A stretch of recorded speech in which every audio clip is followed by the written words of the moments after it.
And so today we're going to talk about sodium phosphate. And sodium phosphate is kind of known as the secret endurance booster. So what if I told you there's a supplement that can boost your endurance by up to 8% in less than a week?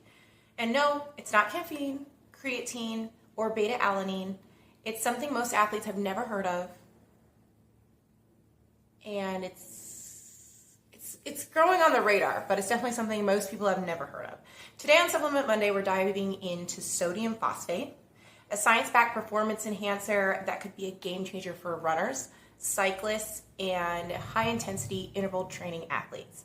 Stick around because this one is legit. What is sodium phosphate? Sodium phosphate is a salt form of phosphorus, an essential mineral that plays a critical role in energy production within our energy systems. It helps create ATP, also known as adenosine triphosphate.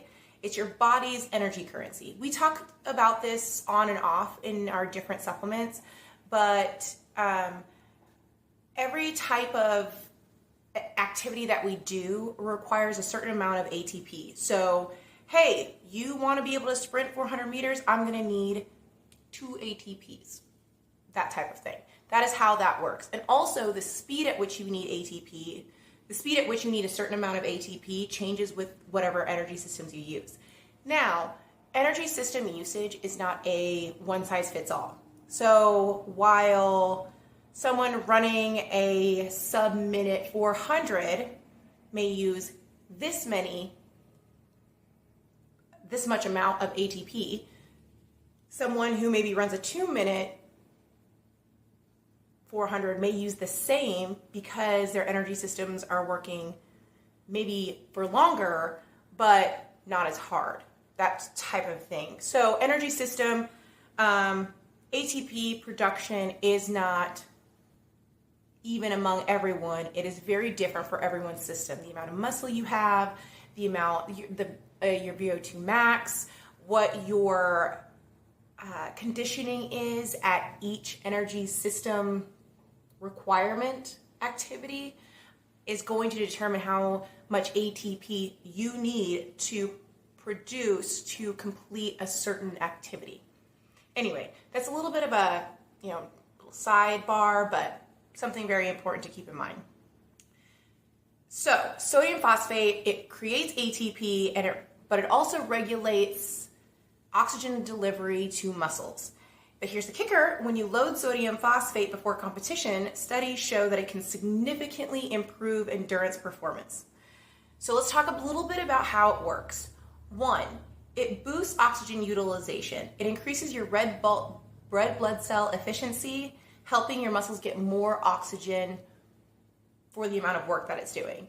It improves your buffering capacity. We talk a little bit about this in the beta-alanine video, but it's also applicable during this sodium phosphate deep dive. It reduces your lactic acid buildup, delaying fatigue. Next, it enhances ATP regeneration. So we just touched on that about activity currency, if you will. It helps you sustain high-intensity efforts for longer.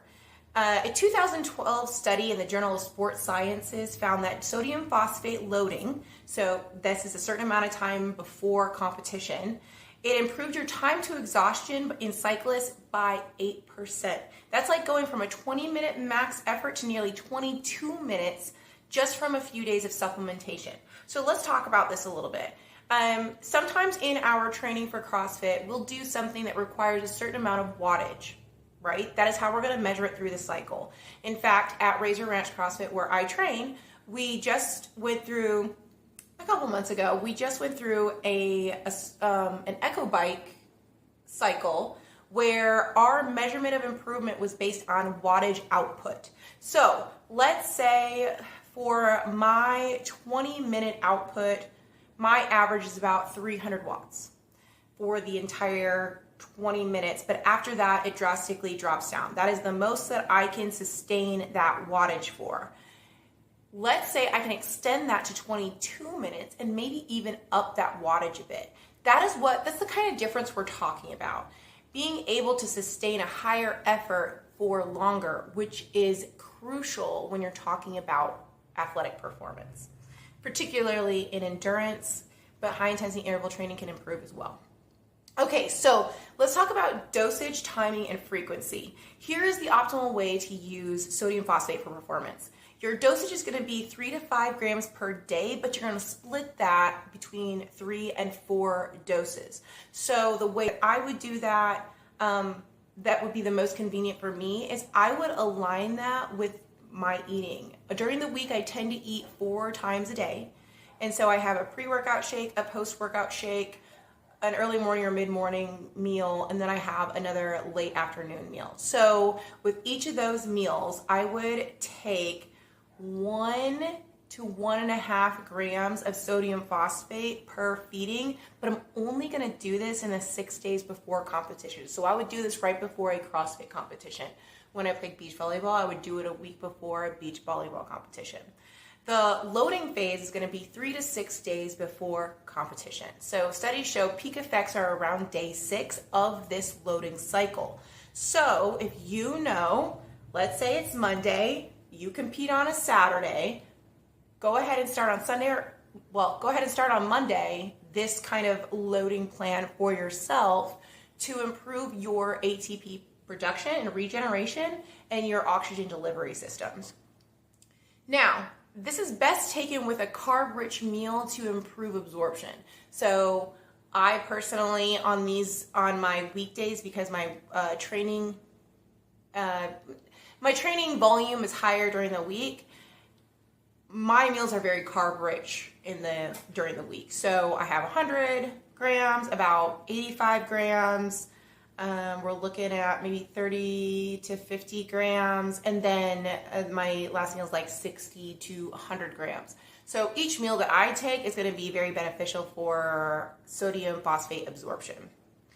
You don't need to take this supplement year-round. It is best used just strategically before big races or events. So let's talk about where you can find it, and let's talk about some safety concerns that might be with it, that come with it.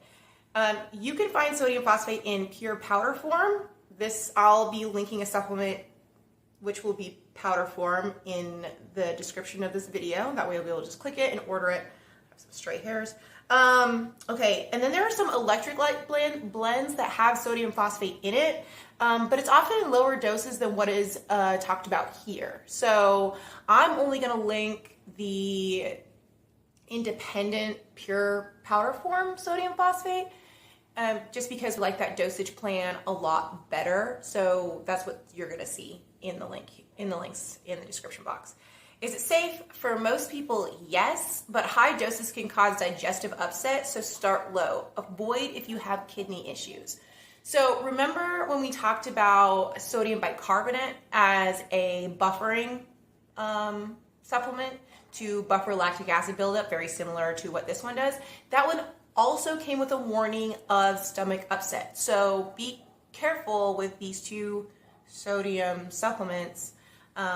Start small and work your way up to whatever your tolerance is, work your way up to the recommended dosage if you know that you have a fairly sensitive stomach or GI system.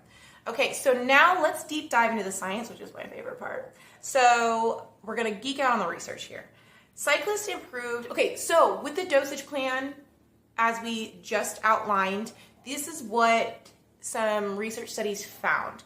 1, cyclists improved VO2 max by 6 to 11%. You can find this study in the Journal of Applied Physiology, and it was published in 1990.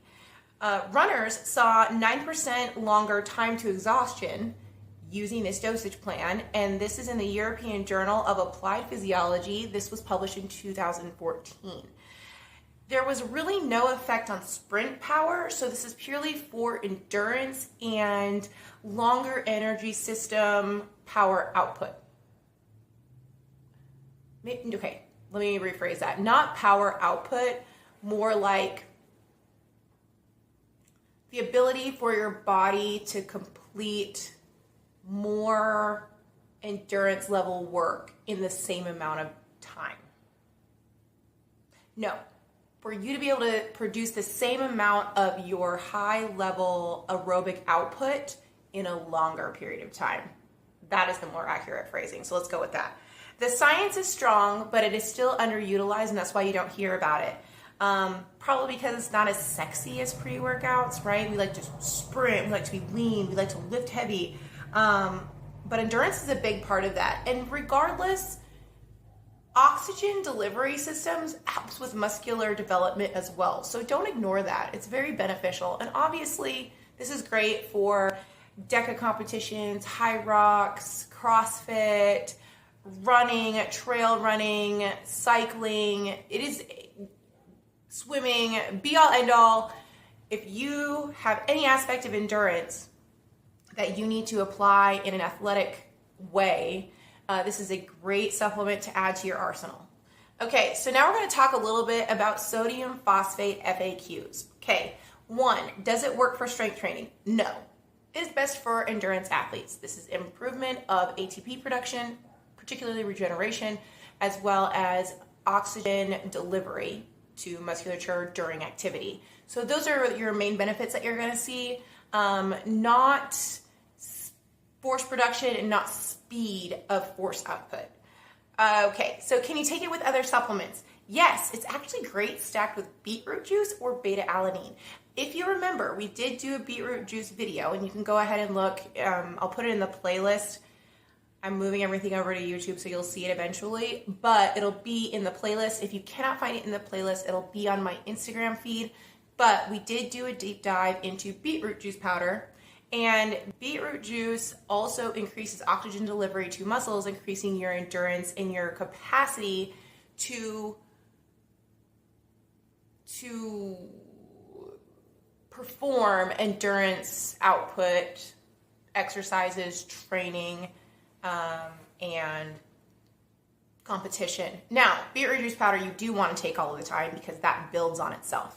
So while this is only like a preloading for competition for peak output, beetroot juice powder is good all year round, and I take it all year round. Okay, so, and then of course beta-alanine has that buffering effect, right? So a little similar to sodium phosphate, where your lactic acid will not build up as fast. Also, sodium bicarbonate. So if you know that burning feeling really slows you down, sodium phosphate, sodium bicarbonate, and beta-alanine are going to be your best friends. Okay, so any side effects? Possible GI issues. We did touch on that. This is one of those supplements that is not a more is better. You're going to see more GI issues. You're also going to see a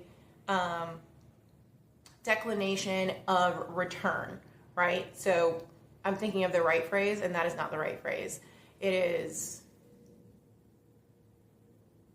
diminishing returns, right? Your rate of your returns is not going to be as great past 5 grams. You might see a rate of return, but it is not going to be at the same rate that you saw from the first 3 to 5 grams. So there's not a whole lot of benefit to using more. Just use what is prescribed.